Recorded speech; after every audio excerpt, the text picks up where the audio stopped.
Hey guys, today is another interview episode with author Ellie Maureen. If that sounds vaguely familiar, you might remember when I found her book in a little free library. Well, we finally met, and I think it's safe to say we're either going to be friends or this is going to be the origin story of our epic rivalry.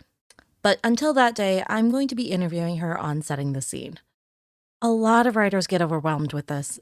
We're stuck trying to navigate between white room syndrome and information overload. Like, does the reader need to know every scrap of furniture in the room?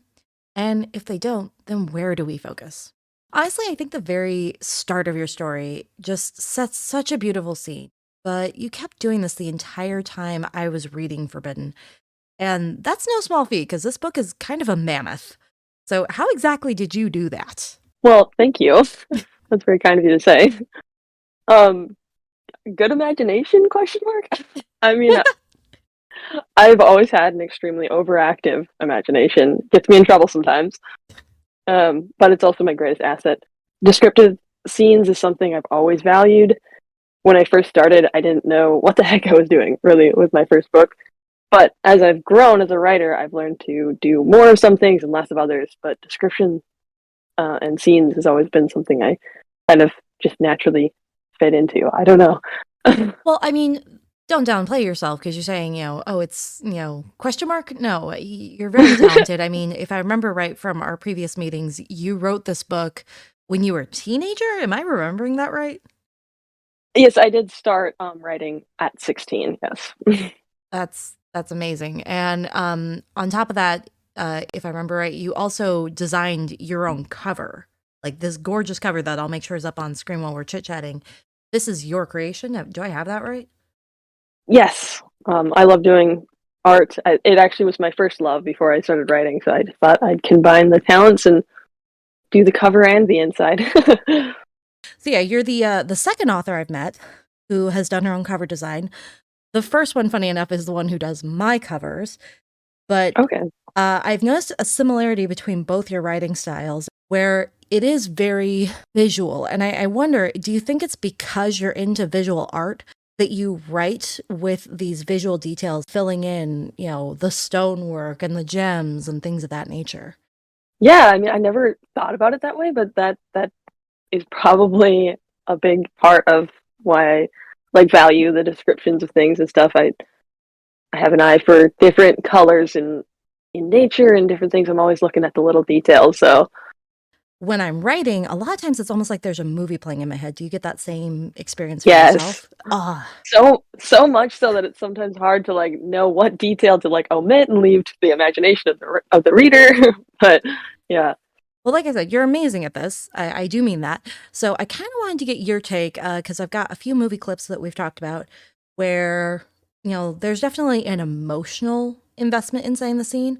And I kind of want your yeah. take on, like, if you were writing this, where would you be, pinning that focus? Where are you putting that picture frame? First scene we're working on here is the Brendan Fraser Journey to the Center of the Earth, which is kind of an adaptation of Jules Verne's novel. It's more of an expansion, though, because they use the book in the movie.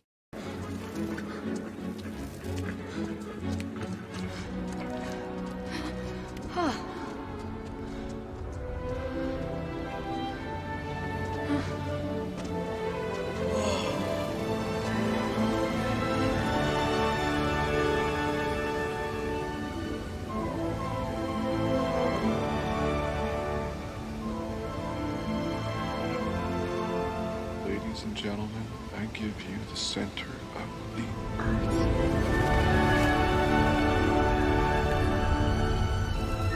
Your dad was right. He was right. Hannah, your dad was right too. They both believed in something that everyone told them was impossible. He was right!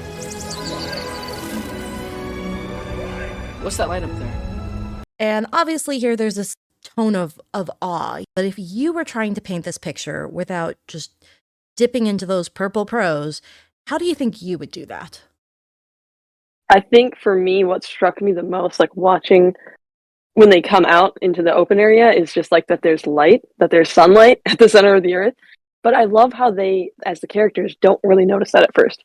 And I think it's because there's so many other things that are like coming to their senses, and so I would work on the senses one by one in a way, and have like them seeing the greenery down there and being shocked, and like the thundering water and the humidity in the air, that I can kind of picture the smell of growing things after traveling so long underground would be a shock.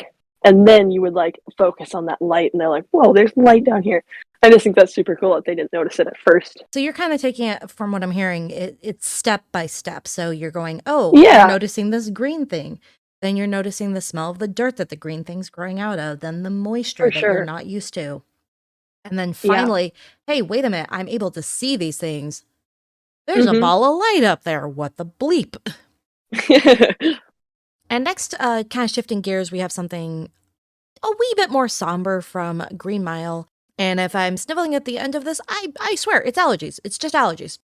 Nothing to see here, people. No emotions whatsoever.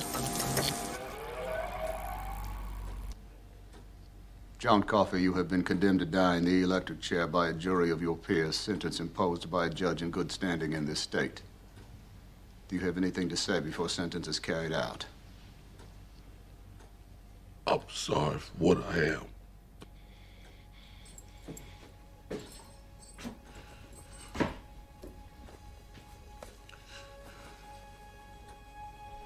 Please, boss. Don't put that thing over my face. Don't put me in the dark. I was afraid of the dark. All right, John.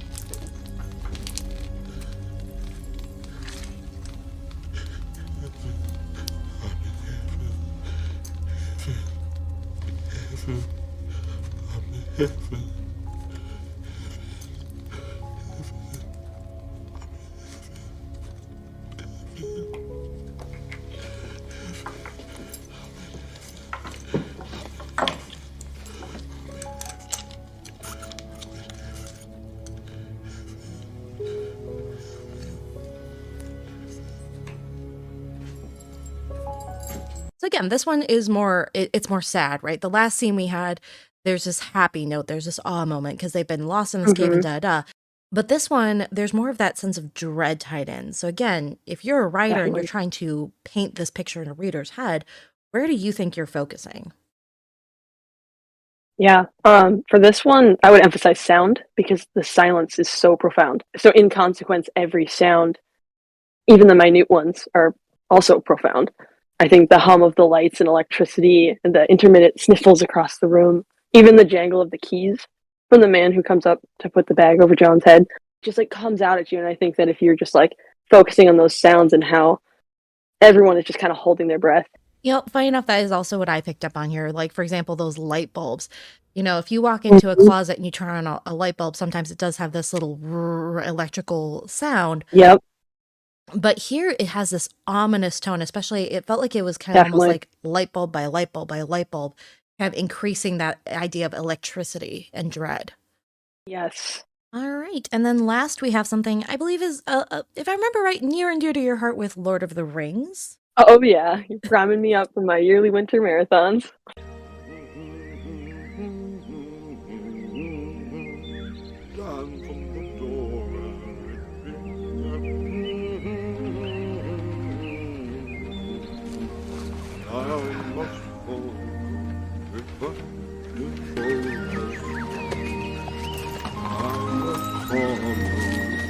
You're late. A wizard is never late, Frodo Baggins. Nor is he early. He arrives precisely when he means to.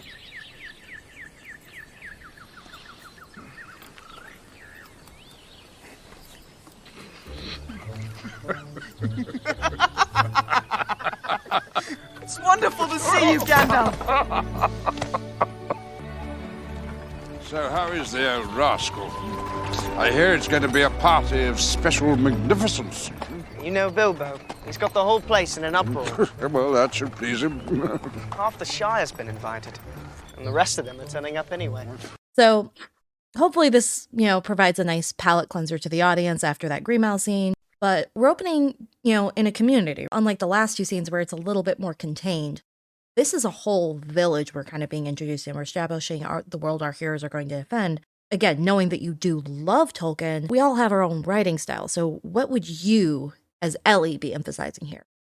Well, it's interesting because we went from awe in Journey and then dread in Green Mile, and then this is just comfort. Like, it's just peace. And like the Shire is just basically an eternal carefree summer day. But I would definitely emphasize maybe the weather, because when I watch these kind of movies, like, I kind of feel the weather. Like, I don't know if you ever experienced that, where you're just like, I just know that breeze is just perfect, and the bird song in the air. But also, the land is such an integral and rich aspect of the Shire. And once Frodo and Gandalf are like on the road out of the woods there, you can't ignore the sprawling scenery. I just kind of imagine the smell of the tilled dirt or the feel of the sun-warmed earth that, like, on the bare hobbit's feet, and how that would feel. I love how you're focusing on the topography, because a lot of people, I think when they think of the topography, they tend to think of a map, right? They tend to get more geographical, and they're thinking of those big maps in the beginning of a fantasy book, which I don't know about anyone else, but if I read a fantasy book, I'm skipping right past that. You're focusing more on how these characters are interacting with that landscape. And I'm kind of feeling that that's been a theme throughout every scene you've worked with me today on. The first one, you're focusing on the fact that there's this humidity in the air, which you're going to feel that moisture in, and the fact that you're kind of a little freaked out. Second one, these noises, because it's so quiet in the room, those noises really stand out to you as a person. And this last one, you've mentioned, the dirt on the hobbit's feet, which is honestly something that hadn't occurred to me until you said it. But the minute you said it, boom, I have a picture of those big feet in that nice earth. You're talking about the dirt and the grass and the topography. My first thought was the water wheel and how that sound would crank, or that stream would bubble and gurgle in the lazy breeze.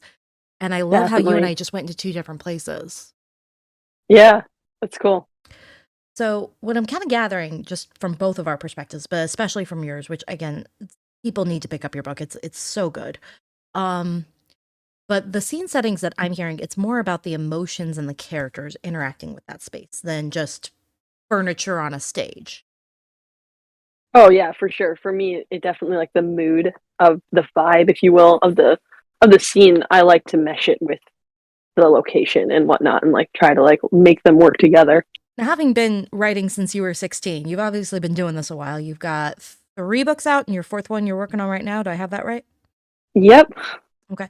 So if you could tell a new writer just one thing that you would think would really help them set scenes as well as you do, and maybe skip past some of the learning hurdles you had to go through, what do you think that would be? I'd say to try to place yourself there. Like, that is where I'm, like, if you're like imagining a place, just put yourself there, look around, hear the sounds, smell the scents, metaphorically. If you're trying to convey an emotion, you can definitely use the setting, and that will just make it so much more potent. You can describe a scene accurately, and it still can read mechanically. But when you choose the describing words carefully and make it work with the setting, something magical can really happen. All right. Thank you so much for your time today. You've been awesome. Where can people find you and your amazing book? Where can they find you the most? You can find me at my website, elliemareen.com. Simple like that, just my name. Or they're all on Amazon. And I also have an Instagram. That's just Ellie Maureen. Excellent. 2 underscores between. Yeah.